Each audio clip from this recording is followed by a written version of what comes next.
money management, whatever. Young people especially, are not getting that kind of information in high school. They're not getting it in college. And so I thought we'd have a conversation about it because I know that you have a lot of information, both professionally and personally, and as well as I, and we can kind of share that information about. And the first thing that always comes to mind is bank accounts, like a checking and a savings account. Tell me a little bit about the importance of those things from your perspective. It's very important to have a checking and savings. The mattress method is not going to save you, okay? What if your house burns down?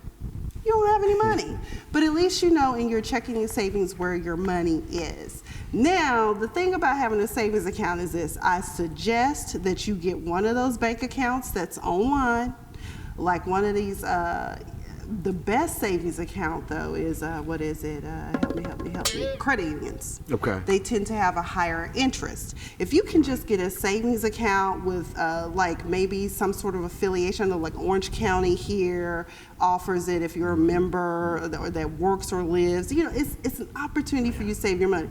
Don't get a checking account with that.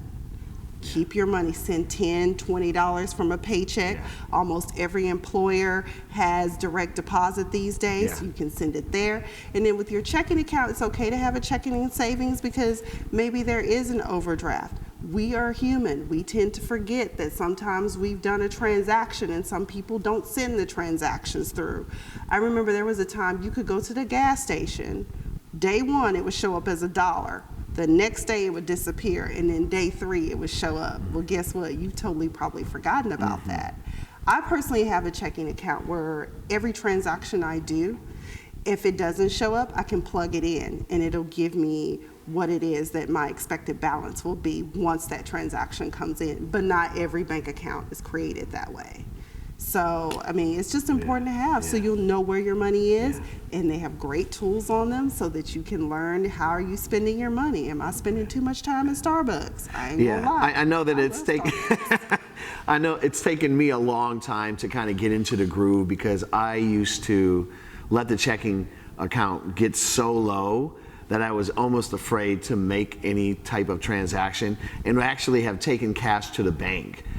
So I highly recommend, that people make sure that there's a fair amount of money in there at all times, even at least $100. And so if something was outstanding, because outstanding means it hasn't hit, or if you wrote a check and then the check has not been cashed yet by the recipient, which we hate, right? But you've got to still be responsible enough to know that outstanding check is, even though it's out there, that money is not in your checking account. Exactly. And I think that's one of the reasons why, again, a lot of people do what they call a bounce check.